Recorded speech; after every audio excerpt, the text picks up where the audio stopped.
In our family, it all started with a horse. William Creapo and his Uncle Bert raced horses at the fairs, sulky style. On a fateful day in 1890s, young William's curiosity got the better of him, and he jumped the race fence to see the Midway. He was mesmerized by the steam-driven calliope and the other mechanical carnival rides. He was hooked. He loved it, and he knew he wanted to be in the entertainment business. But how would he break into the business? Having experience as a lumberjack cook, he decided to start his own traveling carnival cookhouse. William and his wife fed carnival workers during the week and fairgoers on the weekends.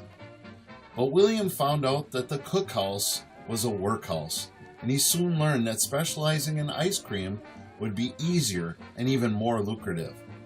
After a few years, the Creapo family transitioned into the game business, as that was even more lucrative.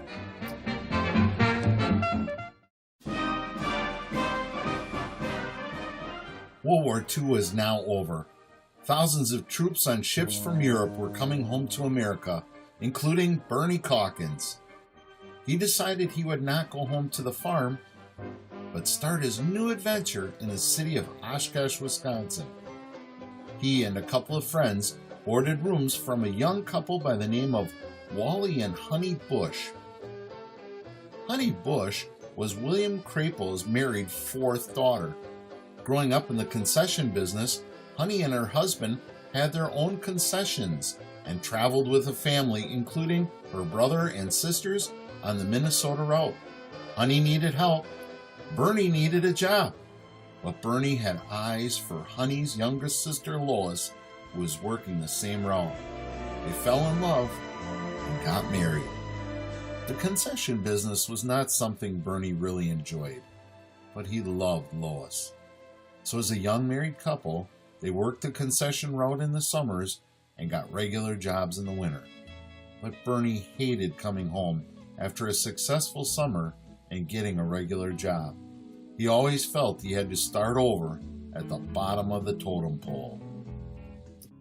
Growing up on a farm, Bernie loved anything mechanical. He was fascinated with the spinning, twirling, mechanical movements of the rides. After an unsuccessful bid to purchase Dusty Road's rides, Bernie and Lois heard Clipper City Shows out of Manitowoc, Wisconsin, was for sale. Late in 1965, they met with owner Elmer Vetter and came to an agreement to purchase. The show consisted of 6 rides, a popcorn wagon, and a minimal Wisconsin summer route. In 1966, the first year, the show name was changed to Calkins Rides and Amusements, and previous owner Elmer and his wife Gina traveled with the Calkins family to help transition the show. The first year went well, and Bernie and Elmer became good friends. The second year went disastrously. The first spot was Appleton, Wisconsin, and a tornado hit the Midway early in the week. Damaged rides, and many of the games were totaled or heavily damaged. Bernie was emotionally down and was going to quit, but Lois was a different type of woman, strong, tough, brilliant, and had an incredible faith in God. She gave Bernie the pep talk of the century, and by the time the show had to open, they were. In fact, Calkins Midways has never missed an opening in over 50 years. It was in those early years that Calkins Midway stuck out as being a different type of carnival. Historically, many people viewed circus and carnival people as nothing more than gypsies, tramps, and thieves. But Lois and Bernie traveled a different moral compass. Calkins Midways believed in clean, wholesome family entertainment. No freak sideshows, no nudes, no drug paraphernalia, and definitely no illegal gaming.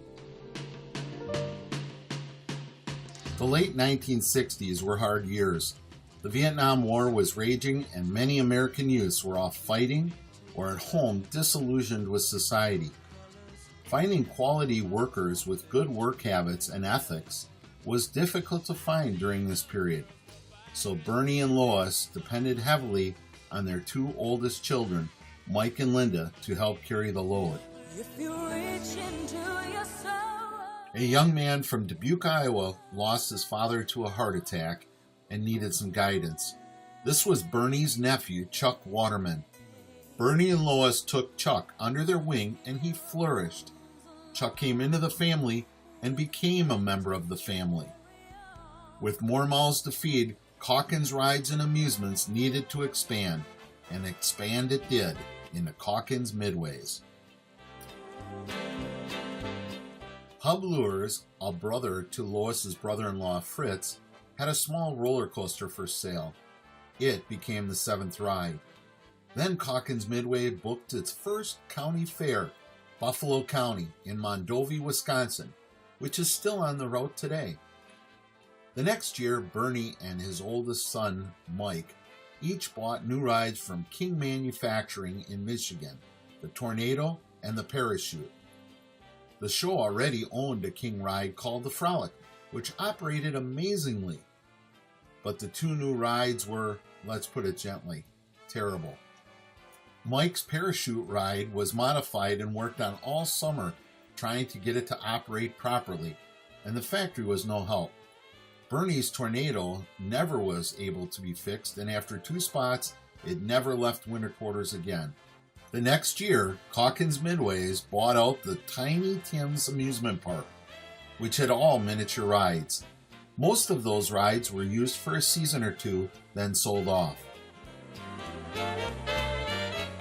Over the next 10 years, Calkins Midways really expanded, from 8 rides to 40 rides. From 1 midway to 2. From 1 wagon to 7. More games, and even a huge arcade. The show really expanded. In 1986, Bernie and Lois felt it was time to retire and sold the show to Mike, Linda, and Chuck. At the same time, youngest brother John sold out as well. New owners, new ideas, and the show continued to improve. In 1996, Mike and Sharon Calkins sold and retired, and in 1999, Linda and Ray Molesky sold and retired as well. Now that young nephew from Dubuque, Iowa, that learned the business from the ground up, would write the next chapter in the family business. Chuck and his wife Lynn have continued in the family tradition and have taken Calkins Midways to be one of the premier carnivals in the United States. Bernie would be proud. Grandpa Creapo would be proud. Happy 50th, Calkins Midways, and to everyone that helped make the magic happen.